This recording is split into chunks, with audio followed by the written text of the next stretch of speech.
All right, today I'm going to show you the EasyShoe Performance NG and the performance and the differences of both of the shoes. The performance model is meant for gluing only. The Performance NG stands for nailing or glue. And what we've done on this product is we've added 5 separate vertical tabs. So we have 2 in the rear, 2 here, 1 in the front. When this product is glued, you can use all 5 tabs, or you can remove a toe tab. But if you're gluing this product, we recommend that you keep at least the 2 rear to glue. You can remove the toe to ease breakover, but we recommend that you keep these 2. To nail this product, what we recommend is that the rear cuff is removed.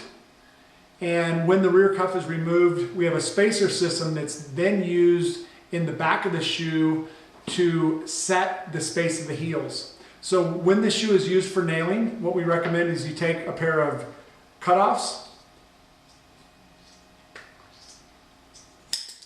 easily remove the rear vertical cuff. You can also do this with a pair of nippers. There's one little piece here that I can clean up a little better with nippers. Once it's done with nippers, what happens now is this is used for nailing. There's an internal nailing plate. We can do 4 nails on each side. You can use, there's a little window where you can see how inside or outside you can set your nail. You can match white line. You can actually see through the shoe and see white line. But what's unique about this shoe is now we need a spacer system, because what we need to do now is we need to set the width of the heel to start nailing. So we have a 16, a 14, a 12, a 10, and an 8 millimeter spacer. So what I'm going to do here is I'm going to show you with a 10 millimeter spacer. So this slides in the back. And what this does is this sets the width of the shoe.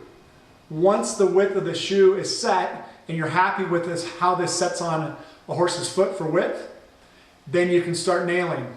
If you're not happy with this width, what you can do is you can slide it out, and I want to set the heel to a wider platform. I'm going to try the 12 mil. I'll add the 12 mil spacer. I have to spread the shoe slightly.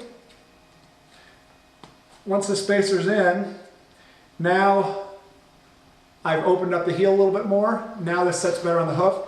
Now I can nail. When the shoe is nailed in place, same principles of any nail-on shoe. You're using nail placement.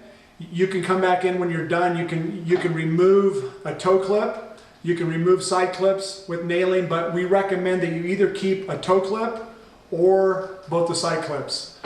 Once you get to this point, nail as you would with any shoe. It's really basically just putting a flat spot.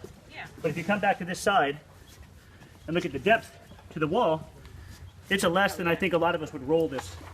Yeah. So you're still leaving a lot of hoof wall. And you can just make up for that by spotting the shoe. You need to bring the brake over back. Exactly. Well, again, that's where we ground that back to here. Because any effect we make upward is equivalent to back. Right.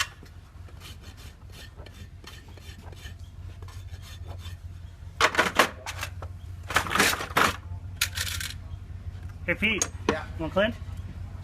Sure.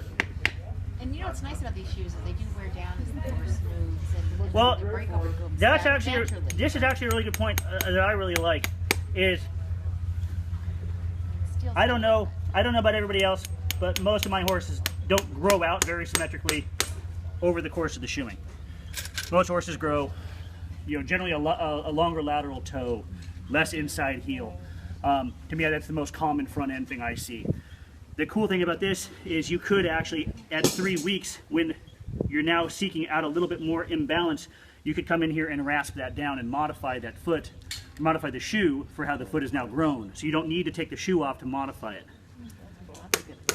So do you see with these shoes where you normally pull a metal shoe off, you have seen where the horse has worn the shoe down so that You they're do on these as comfortable. well. So these, but would you see this a more even wear then?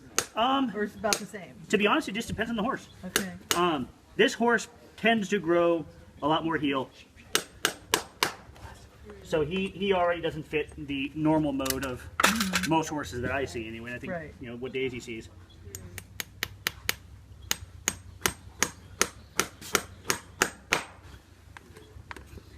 Daisy was talking about not wanting to wring the nails, So, where her feet are really soft through there.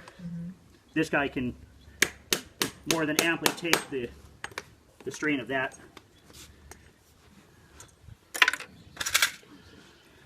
I'm a big fan of, if your nail doesn't go exactly where you want it, just get a new one.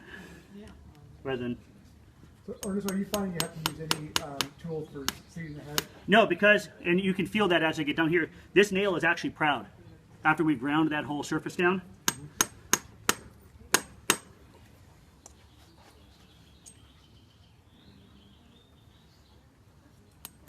except in that case. Hmm?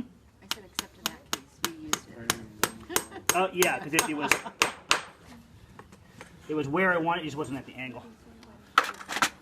So again, here where the other foot I went here, Yeah. this foot I went here, Because of the different feet, or? just because of what the wall resistance was giving Oh, me. okay. This section of the wall didn't want to let me get the proper angle on that.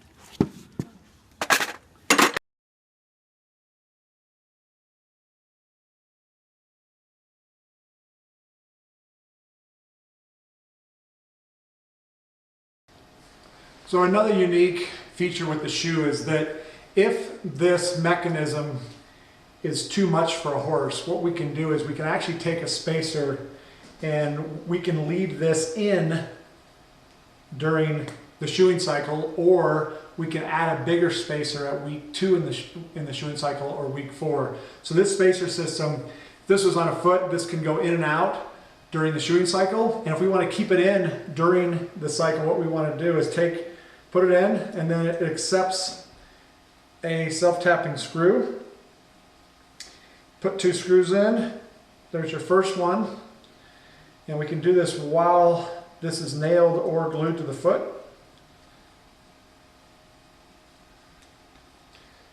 So this is now in place. This is an 8 mil. And if we wanted to come back at week 1 and check it, what we could do is we could take the 8 mil out. If the heels have spread in the first week, we can put in a 10. We can go back in at 2 weeks and maybe add a 12. So as this is going to expand over time, we can still lock down the mechanism if this is too much for the horse to handle.